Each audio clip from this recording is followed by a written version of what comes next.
Hola a todos, qué bueno es verles aquí en la casa del Señor. Voy a pedirles por favor que se pongan en pie, vamos a repetir juntos el versículo lema de este año. Vamos a estar repitiéndolo cada semana y a ver si se nos va quedando en la memoria. Leámoslo juntos. Por lo tanto, ya no sois extranjeros ni forasteros, sino conciudadanos de los santos y miembros de la familia de Dios. Efesios 2:19. Muy bien, muchas gracias. Pueden tomar asiento. Seguimos en esta serie nueva que hemos comenzado de mensajes en el libro de Efesios. Y si le tuviera que poner un título al libro de Efesios, es este: el plan de Dios es familia. Es el tema, creo que Pablo repite a través de toda la carta. Y bueno, les voy a confesar algo. Yo cuando estaba creciendo y estaba en la escuela y estaba aprendiendo, no me gustaban mucho las matemáticas. Es curioso, mi hermano mayor, Rubén, era todo lo opuesto. A él le encantaban. Él cogía clases electivas, cogía todas las matemáticas que podía y más. A mí yo lo hacía, ¿no? No es que se me diera mal, pero no me atraía tanto.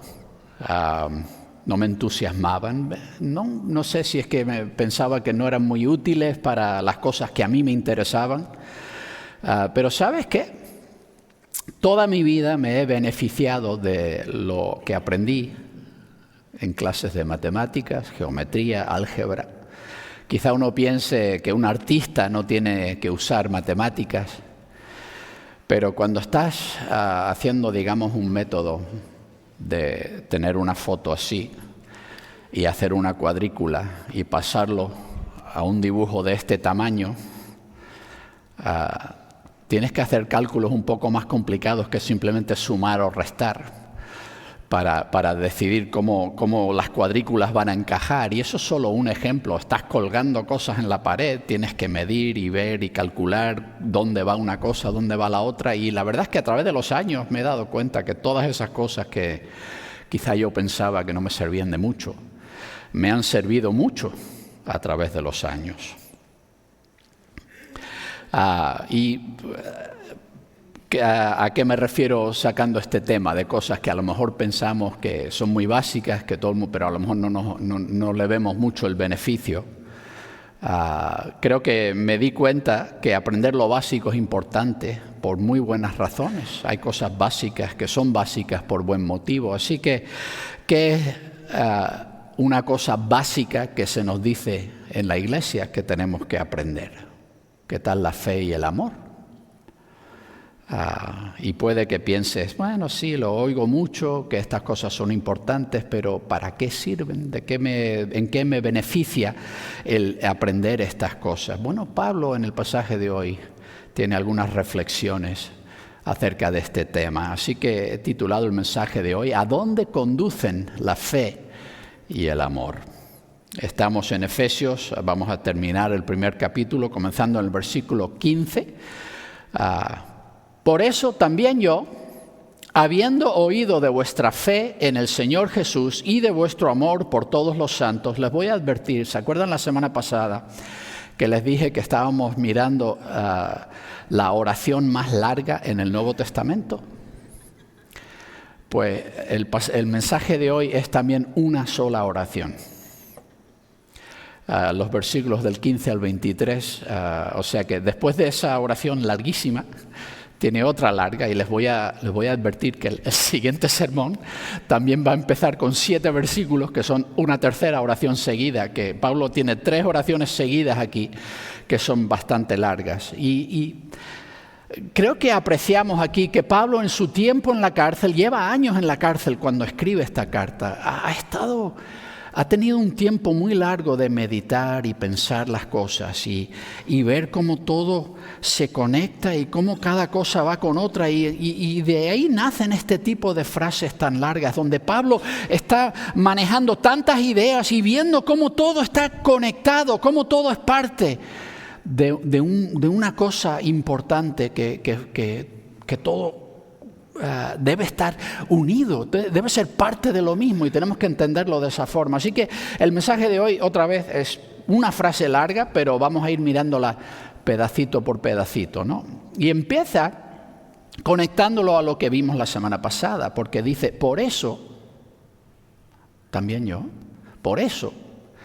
¿Y qué es por eso? ¿Por qué? Bueno, eso es lo que estuvimos hablando la semana pasada, ¿no? Y en la semana pasada estábamos viendo cómo Pablo hablaba de este gran misterio de la voluntad y el plan de Dios, que por fin en Cristo Dios ha revelado y ha dejado ver su mano.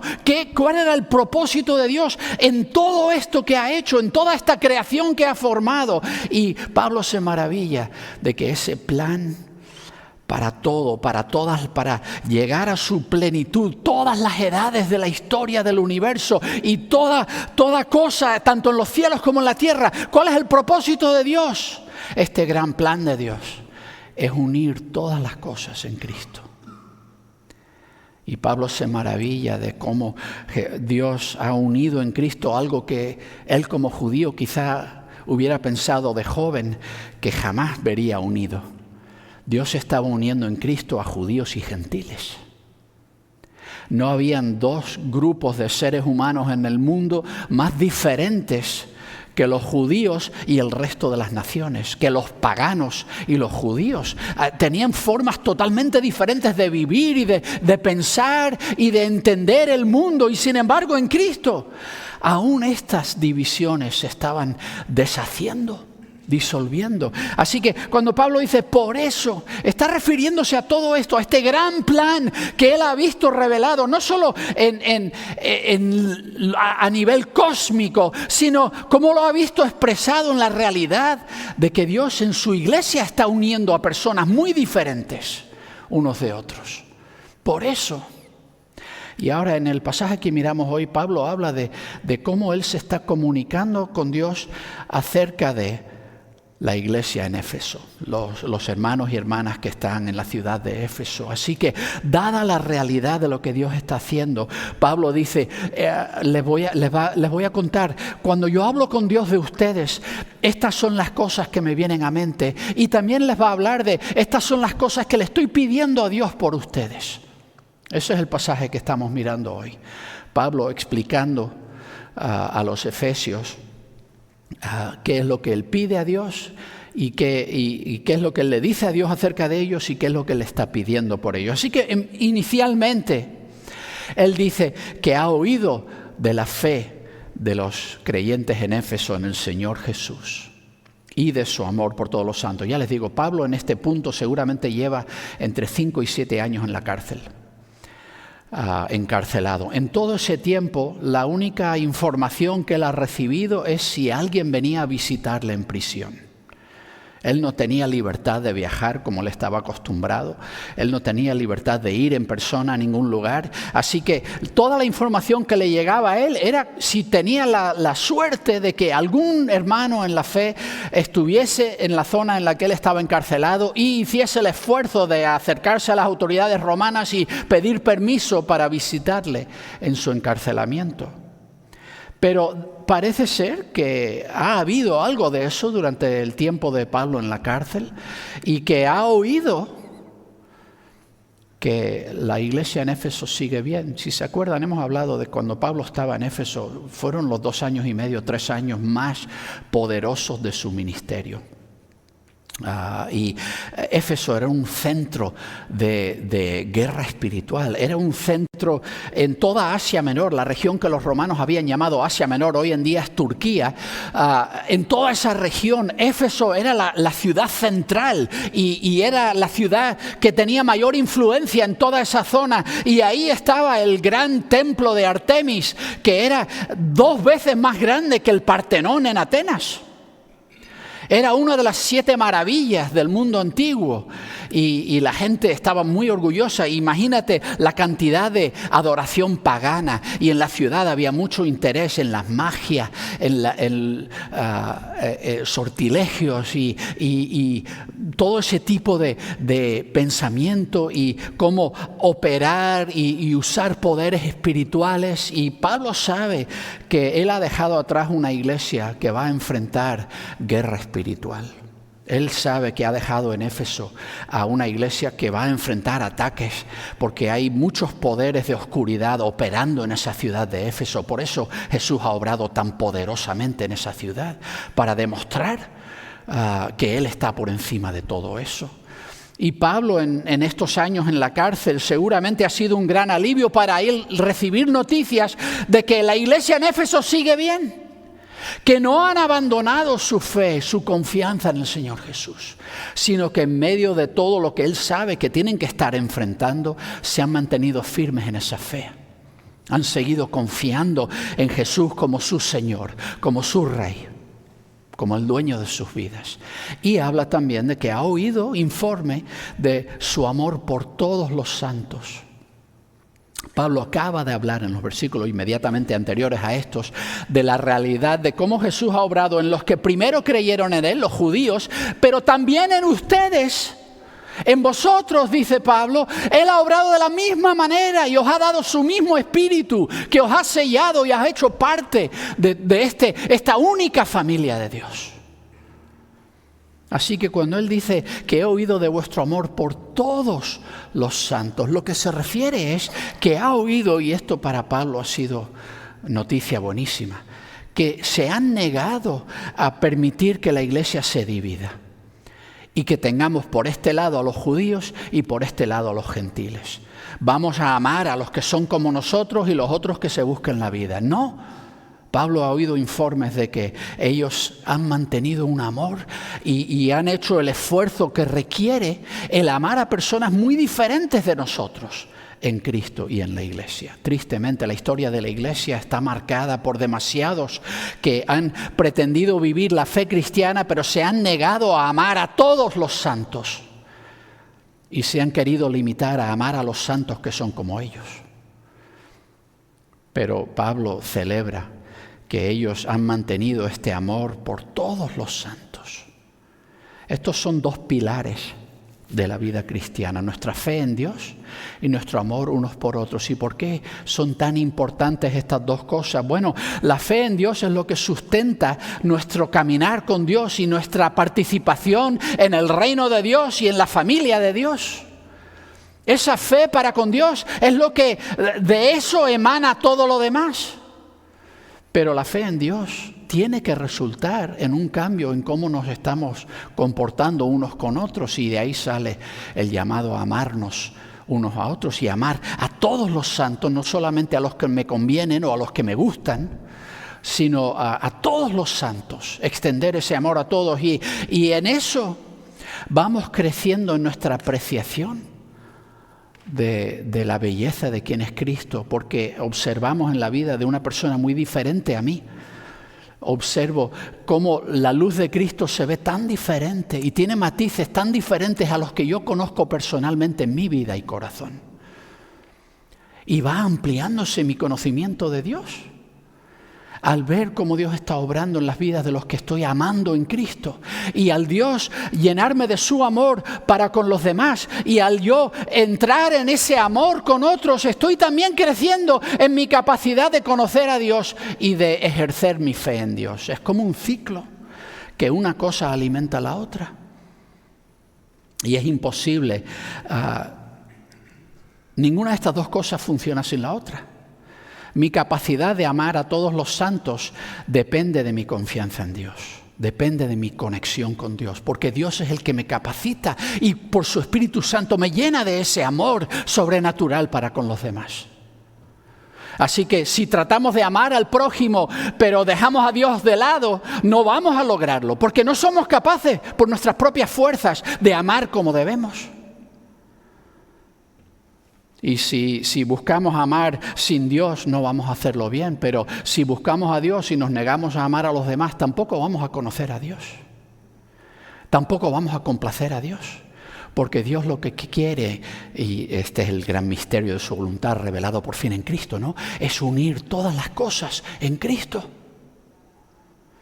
Y si no queremos estar unidos con todo lo demás, con todos los santos, entonces, ¿qué conocimiento vamos a tener de Dios? Si ese es su propósito para la creación. Sigamos. O sea, oyendo todo esto, no ceso de dar gracias por vosotros, recordándoos en mis oraciones.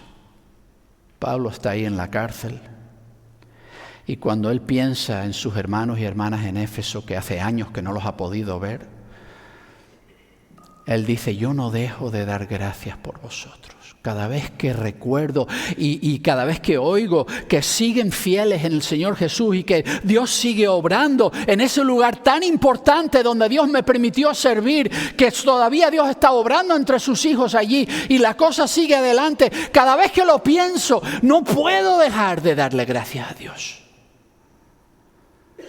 Recordándoos en mis oraciones. Pablo, en su tiempo en la cárcel, cultivó una vida de oración profunda.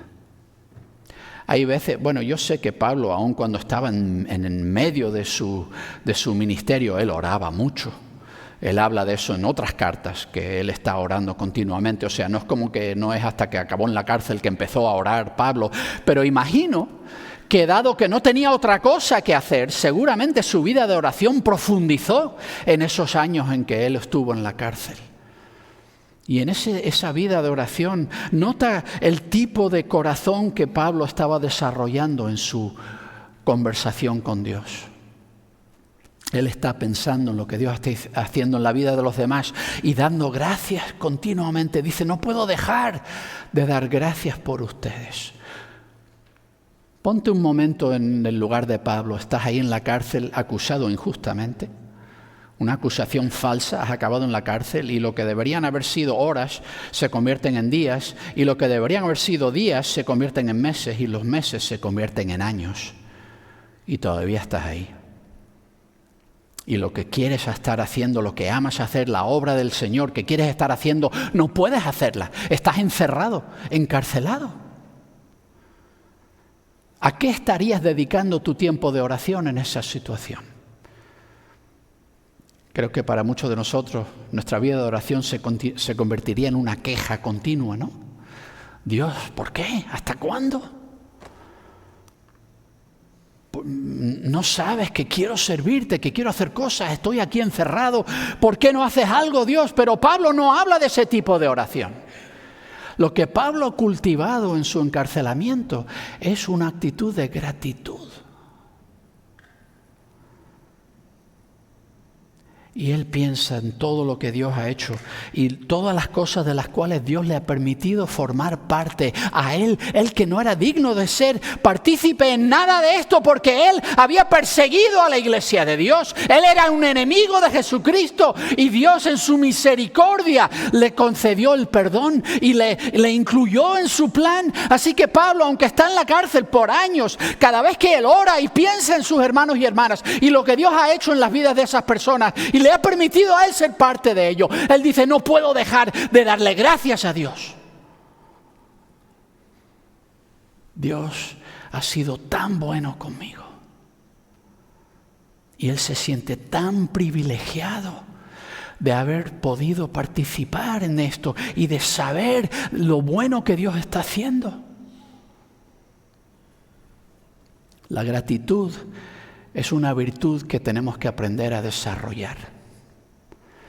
Escuché hace poco, y creo que la observación es correcta, que la felicidad se calcula tomando lo que tienes y restando lo que envidias.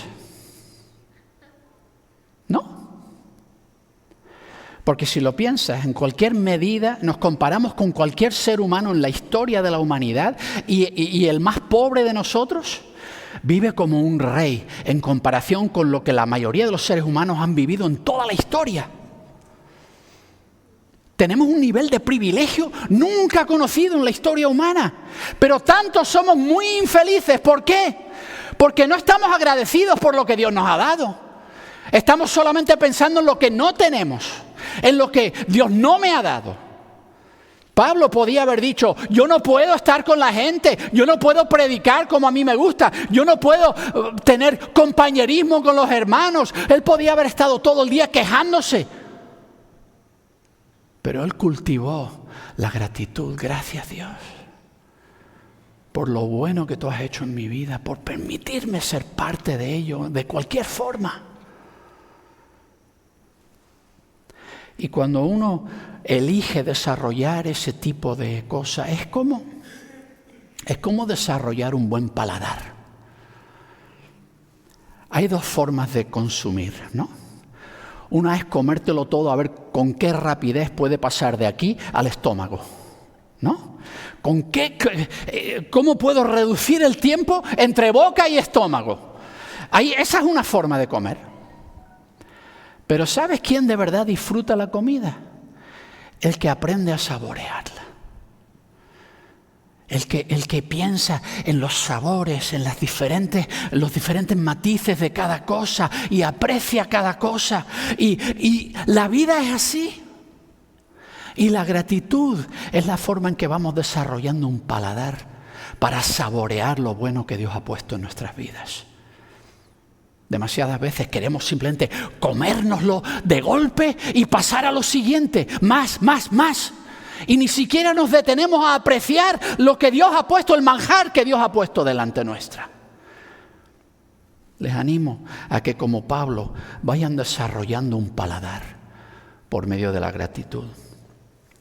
Para que el Dios de nuestro Señor Jesucristo, el Padre de gloria, os dé espíritu de sabiduría y de revelación y de conocimiento de Él. Pablo habla de tres cosas que le está pidiendo a Dios que le dé a sus hermanos y hermanas en Éfeso, por los cuales Él está tan agradecido. Él habla de Dios, el Dios de nuestro Señor Jesucristo, el Dios Padre, el Padre de gloria. Y Pablo siempre recuerda estas dos formas en que conocemos a Dios, ¿no? Dios como nuestro Padre amante que en amor envió a su único Hijo para llevar a cabo el plan de redención del cosmos. Y el Señor Jesucristo, quien dio su vida para salvarnos y ahora reina sobre todo y como Señor de señores y Rey de reyes, gobierna en nuestras vidas y en el universo. Este es el Dios al cual Pablo le está pidiendo cosas. ¿Y qué le pide? Que os dé espíritu de sabiduría y de revelación y de conocimiento de Él. Yo he puesto en mi traducción espíritu en mayúscula. Porque creo que Pablo no está simplemente diciendo que Dios dé sabiduría, revelación y conocimiento de Él en un sentido espiritual a diferencia de un sentido mental o físico. Sino creo que está diciendo que este tipo de conocimiento que Dios va a dar, este tipo de cosas que Dios va a impartir, lo da por medio de su Espíritu. En ese sentido es algo espiritual, porque viene del Santo Espíritu de Dios. ¿Y qué le pide? Sabiduría. Sabiduría es muy diferente a inteligencia o conocimiento, ¿no? Uno puede ser muy inteligente, puede conocer muchas cosas. La inteligencia artificial tiene mucho conocimiento. Pregúntale lo que sea y te saca inmediatamente todo tipo de información. Pero eso no es sabiduría. El tener información no es sabiduría. La diferencia entre conocimiento y sabiduría es que la sabiduría es entender el porqué de las cosas. El saber no solamente cuáles son los detalles, sino cuál es la cosa correcta a diferencia de la incorrecta. ¿Cuál es la cosa loable y cuál es la cosa que uno debe rechazar? El sabio es el que camina por la vida tomando las decisiones correctas. El que sabe evaluar y diferenciar entre lo valioso y lo que no tiene valor, entre lo importante y lo que no tiene importancia, el que navega la vida bien. Y Pablo dice, yo le estoy pidiendo a Dios que por su Espíritu Santo os dé sabiduría. Dios es sabio y Él es quien nos hace como Él, nos permite navegar la vida sabiamente. Revelación. A veces pensamos que es cuestión de inteligencia, que si yo soy inteligente y yo leo la Biblia, yo leo estudios y hago cosas, yo ya lo descifro todo, yo ya me entero de todo y lo aprendo todo. Tenemos que recordar que Dios es el que nos abre el entendimiento. Si Dios nos revela, nosotros no descubrimos. Si Dios no lo pone ahí delante, por más que nosotros nos esforcemos, no vamos a descubrir lo que está oculto, porque nuestra mente está cegada a la verdad. Y requiere un milagro de Dios el abrir nuestro entendimiento. Y tantas veces el Espíritu de Dios tiene que obrar en nuestras vidas a través de circunstancias para incluso llevarnos al punto en que podemos concebir o entender la verdad que nos está tratando de revelar. Porque a veces estamos tan cegados por nuestro pecado que hasta que no hemos pasado ciertas cosas y el Espíritu quebranta en nosotros ciertas barreras, no estamos ni siquiera capacitados de entender la verdad que Dios nos está tratando de revelar. Y Pablo dice, yo le estoy pidiendo a Dios que por su Espíritu Santo Él os revele sus verdades. Y la tercera cosa, conocimiento de Él. Tantas veces pensamos que nuestro caminar es conocer a Dios y es curioso cómo Pablo medita en la realidad de que yo conozco a Dios, pero el que empezó conociendo fue Dios, quien me conoció a mí. Hemos sido conocidos por Él primero. Hablamos de amar a Dios, pero nosotros no amamos a Dios y no amaríamos a Dios, ninguno de nosotros, si no fuera porque Dios nos amó primero. Y nuestro conocimiento de Dios es una respuesta al Dios que ha escogido conocernos a nosotros. Pablo sabe que lo que más necesitamos en nuestra vida es conocer a Dios. Él es paz, Él es vida, Él es verdad. Solo en Él se encuentran las cosas que necesitamos para vivir y existir. Y Él le pide a este Dios glorioso que por su Espíritu nos permita conocerle a Él. Pero no hemos terminado la frase. Ya que los ojos de vuestro corazón han sido iluminados. Pablo dice, pido esto confiando en que Dios puede daros estas cosas porque ya sé que ya se ha iniciado en vosotros esta obra de Dios. Ya vuestro corazón ha sido iluminado por Dios y ya estáis abiertos a la actividad de Dios en vuestras vidas. Es curiosa esta metáfora, ¿no? Los ojos de vuestro corazón. Este es el único lugar donde se usa esta metáfora en el Nuevo Testamento, la idea del corazón teniendo ojos. No sé qué me pasa, creo que tengo aquí un... Bueno. Pero esta idea, obviamente un corazón no tiene ojos, pero es una forma de ilustrar esta realidad de que su corazón y en la forma de pensar en la antigüedad el corazón no era el centro de emociones, como quizá pensamos hoy en día, sino era el centro de voluntad, era el centro de donde salía todas las cosas, las decisiones importantes en la vida, la dirección que tomas en la vida, las cosas en las cuales tú te plantas y dices, esto es quién soy yo y de aquí no me mueve nadie. Eso es lo que pensaban en la antigüedad cuando decían corazón. Es como cuando nosotros decimos, esa persona tiene mucho corazón. Esa es la forma en que se usa corazón en la Biblia, ¿no? Entonces, este centro de lo que es, del ser, ha sido iluminado. Dios ha traído luz sobre el corazón de forma que podemos hablar metafóricamente, y ya decía, hablar del corazón es una metáfora, pero como que de repente nuestros ojos que estaban cerrados ahora están abiertos y nuestro corazón ya se ha abierto a percibir y a entender y a ver lo que Dios quiere revelarnos. Pablo dice, yo sé que esto ya ha comenzado, que Dios ya está enseñándoos estas cosas, para que conozcáis cuál es la esperanza de su llamamiento, cuáles son las riquezas de su gloriosa herencia entre los santos y cuál es la incomparable magnificencia de su poder para con nosotros los que creemos. Pablo otra vez habla de tres cosas. Quiere que conozcan, habla de conocer a Dios. ¿En qué se va a ver este conocimiento de Dios? En que conozcan su llamamiento, su herencia y su poder.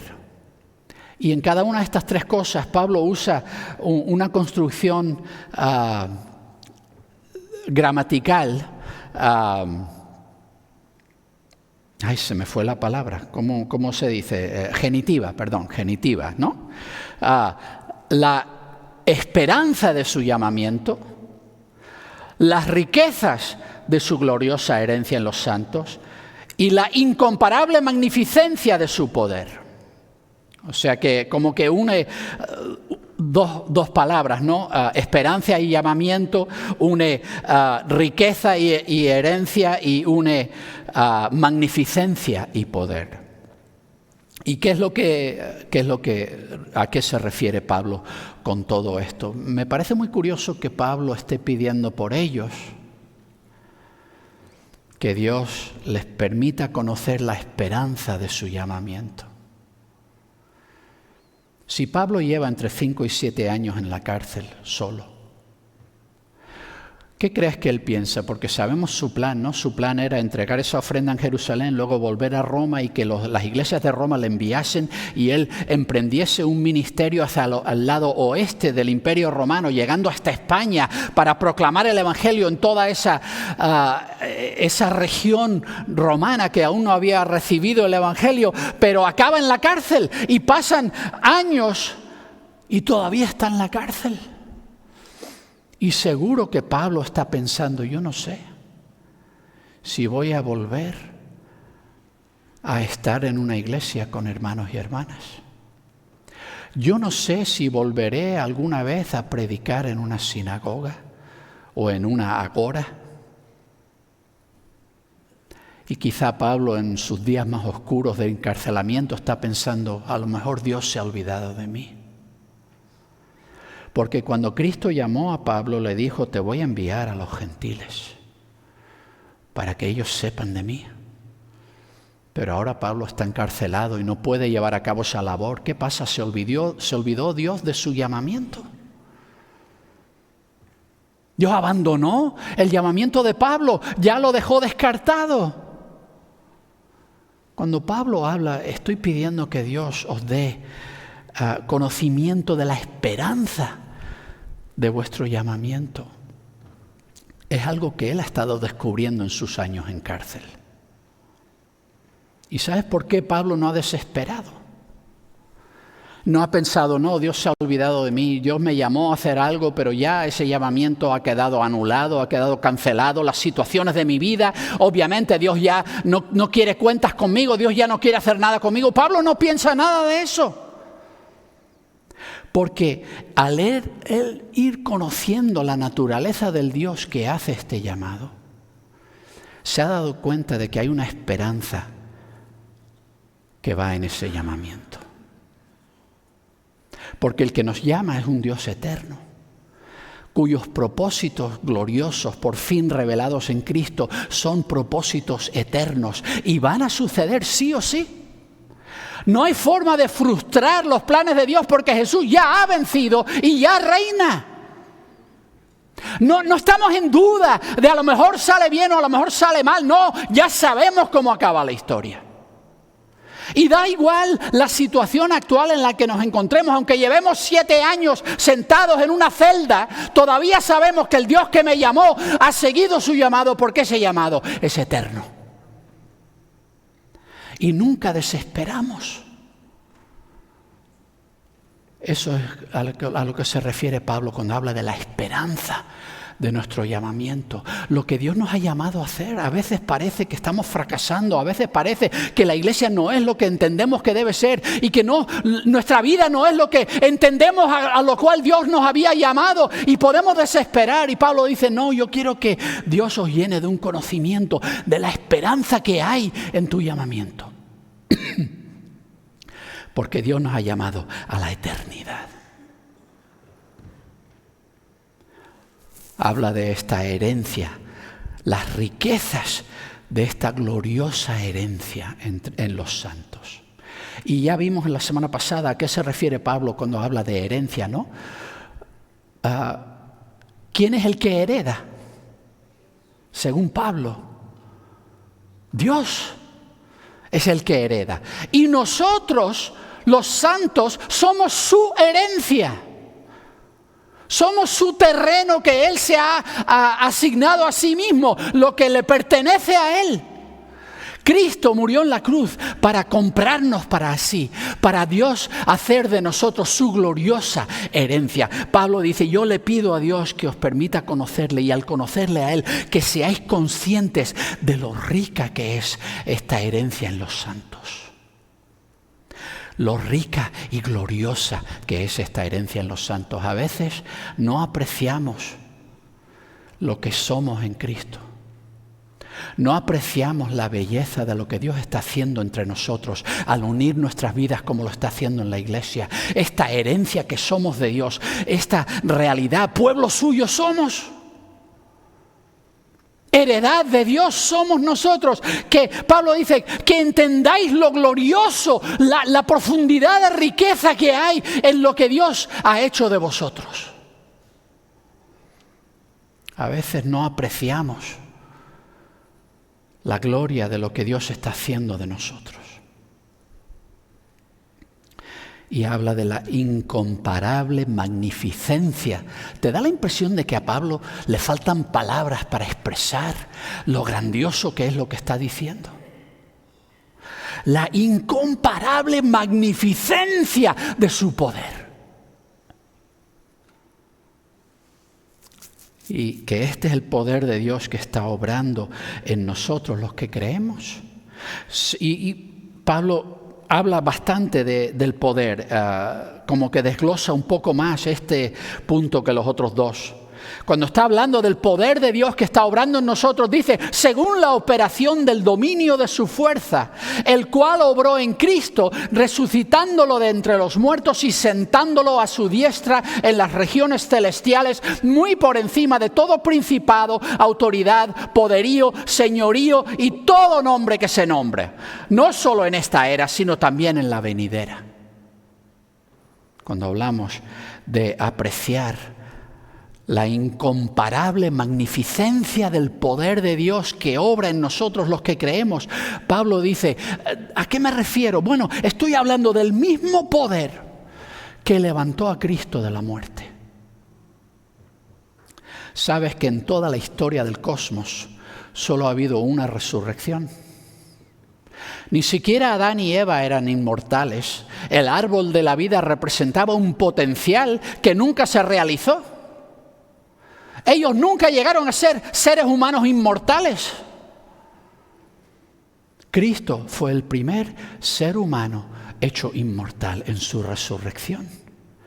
Una forma completamente nueva y diferente de describir lo que es un ser humano. Y a veces no nos damos cuenta de qué poder hace falta para convertir algo mortal en inmortal. Pues ese es el poder que está operando en nosotros.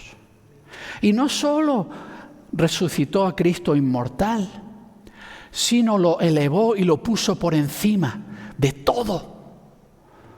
Lo puso a la diestra. El Padre puso a Cristo a su diestra. Después de resucitar, lo sentó a su diestra en las regiones celestiales. Y por si pensamos, bueno, Él está en una región celestial, pero igual hay algún ángel superior a Él, igual hay algún poder, alguna autoridad, algún principado en las esferas espirituales que le supera. Pablo dice, muy por encima de todo principado, autoridad, poderío y señorío y todo nombre que se nombra.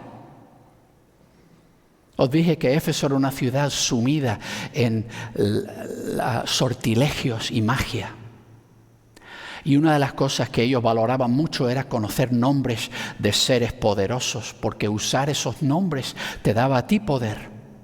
En la ciudad de Éfeso había una cosa que llamaban las letras efesias. Eran 6 nombres supuestamente de dioses o de seres poderosos que escribían o invocaban para ejercer algún poder sobre fuerzas espirituales. Le decían si uno tenía problemas de posesión demoníaca que recitase estos 6 nombres para verse libre del poder de ese demonio.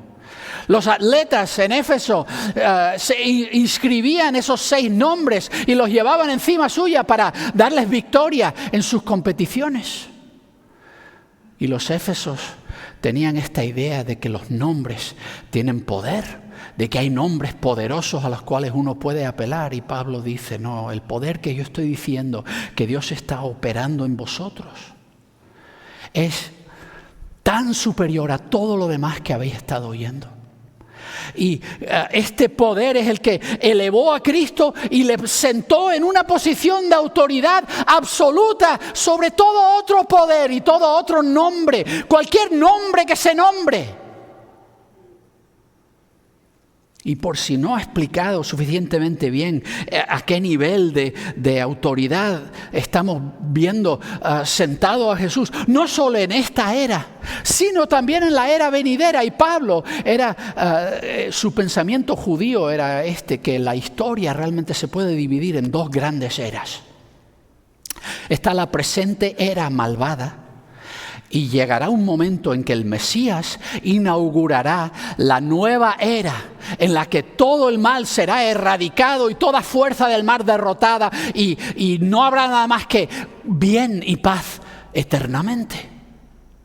Es una cosa básica de la literatura apocalíptica, que hay un momento actual malvado y Dios va a inaugurar un momento, una era gloriosa en el Mesías. Bueno, Pablo habla de eso como que la historia se puede dividir en 2 eras. La actual en la que vivimos, donde el mal sigue existiendo y operando en este mundo, esta era presente malvada. Y la era por venir, con el día de la aparición de Cristo, en la cual todo poder de la oscuridad será completamente erradicado de la creación.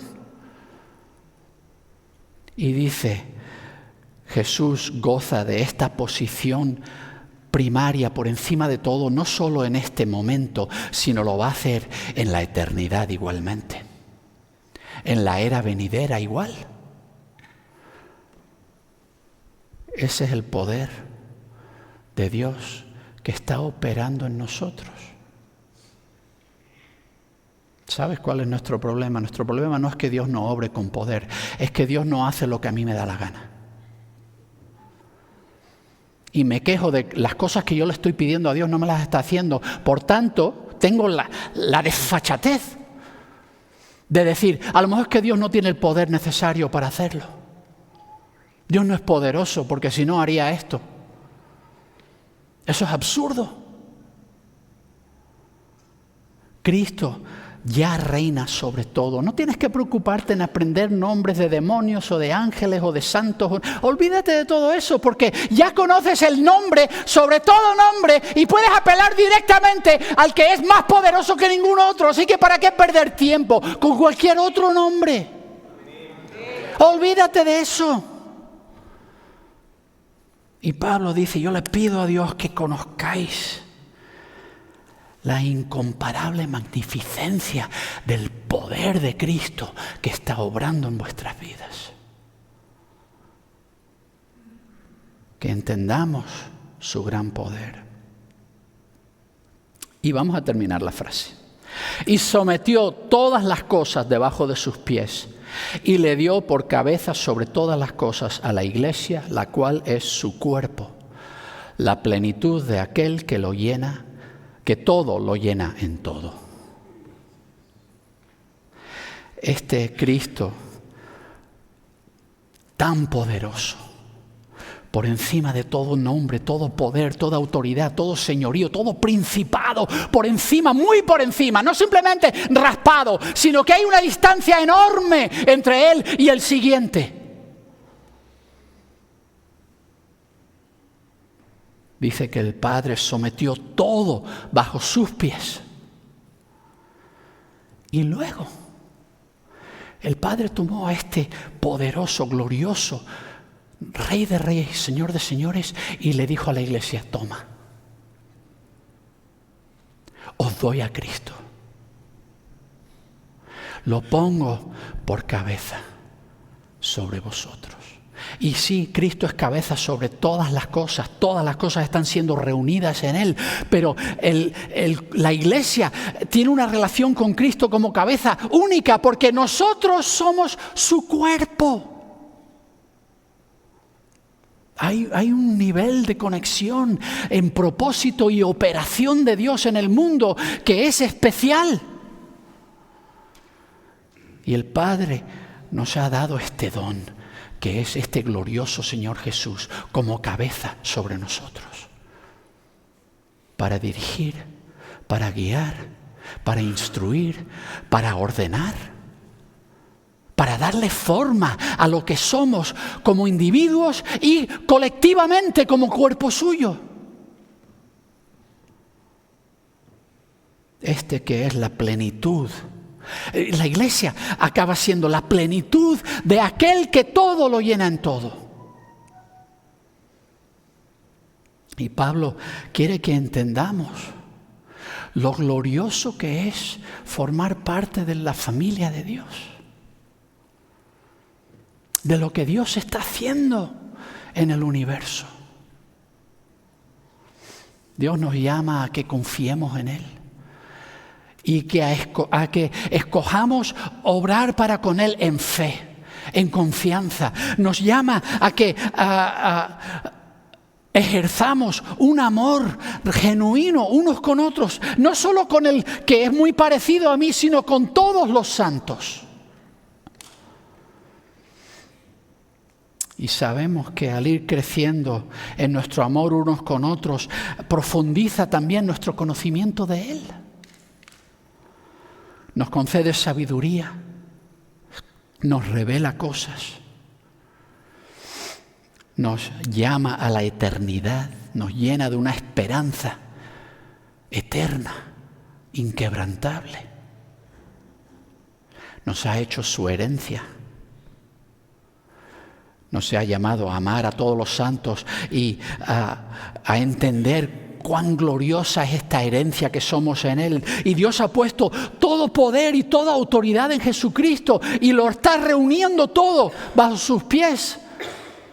Y Cristo es el regalo que el Padre ha dado a esta iglesia, nuestra cabeza y nosotros su cuerpo. ¿A qué nos impulsan estas verdades?